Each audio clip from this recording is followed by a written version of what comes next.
सब विद्यार्थियों को मेरा नमस्कार। तो जैसा आप सभी जानते हैं कि हमारा जो व्याकरण का अध्याय है वर्ण प्रकरण, वो हमने पिछली वीडियो में किया था। उसके कुछ प्रश्न रहते हैं, वो इस वीडियो में आज हम करेंगे। तो प्रश्न नंबर 8 से हम प्रारंभ करेंगे कि व्यंजन किसे कहते हैं, उसके कितने भेद होते हैं। तो आप सभी जानते हैं कि स्वर और व्यंजन कहते किसे हैं। सबसे पहले तो आपको पता होना चाहिए कि स्वर किसे कहते हैं, उसके पश्चात व्यंजन किसे कहते हैं। तो स्वर जो होते हैं, जो स्वतंत्र रूप से वर्ण बोले जाते हैं, उनको स्वर कहा जाता है। तो उसके पश्चात जैसे जो व्यंजन व्यंजन किसे कहते हैं, जो वर्ण स्वरों की सहायता से बोले जाते हैं उन्हें व्यंजन कहते हैं। ये स्वरों की सहायता के बिना नहीं बोले जा सकते। इनके उच्चारण में वायु रुकावट के साथ बाहर आती है, जैसे क धन अ क। यही नियम सभी व्यंजनों पर लागू होता है। बिना स्वर के योग के सभी वर्णों के नीचे हलंत लगता है। जैसे जो आपको चिन्ह दिखाई दे रहा है, ये क के नीचे, ख के नीचे, ग के नीचे, ये हलंत है। इसमें से स्वर नहीं है, ये स्वर रहित है। उच्चारण के अनुसार व्यंजनों को 3 भेद किए जा सकते हैं। व्यंजनों को 3 भागों में बांटा जा सकता है। सबसे पहले स्पर्श व्यंजन। तो स्पर्श व्यंजन आप सभी को ज्ञात होने चाहिए कि हम स्पर्श व्यंजन कितने हैं, 25 स्पर्श व्यंजन।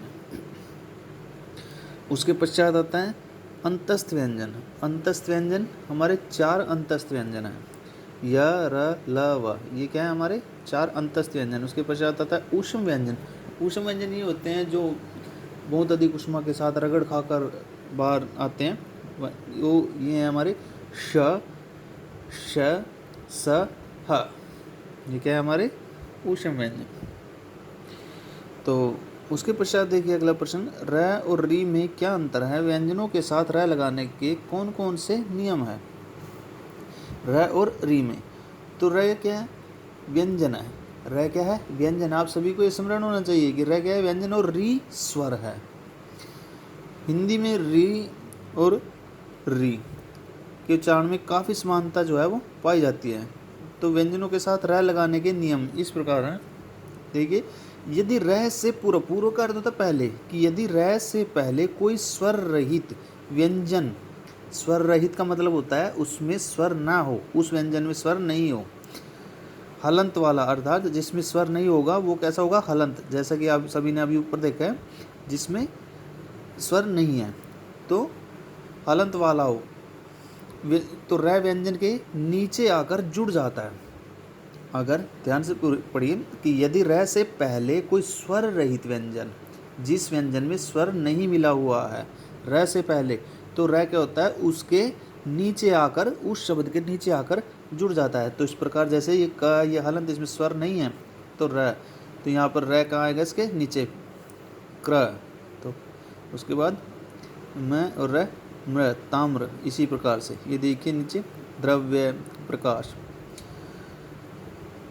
अगले देखिए सिचुएशन, कंडीशन देखते हैं अगले। किंतु र से पूर्व यदि कोई त्वरक का व्यंजन, र से पूर्व, र से पहले कोई त्वरक, त्वरक आपको पता होना चाहिए जो हमारे स्पर्श व्यंजन है। त्वरक जैसे क्वरग, च्वरग, त्वरग। तो त्वरक का लाइन जैसे ट, ठ, ड, ड, ण। उसके पश्चात देखिए कोई त्वरक का व्यंजन स्वर रहित हलंत वाला हो तो इसका प्रयोग इस तरह से किया जाता है। जैसे ट, ये हलंत वाला, तो र, तो ट्र, ये 2 मात्राओं वाला बन जाता है। र का प्रयोग 2 मात्राओं में होता है, ट्र और ड्र, जैसे ट्रक और ड्रामा।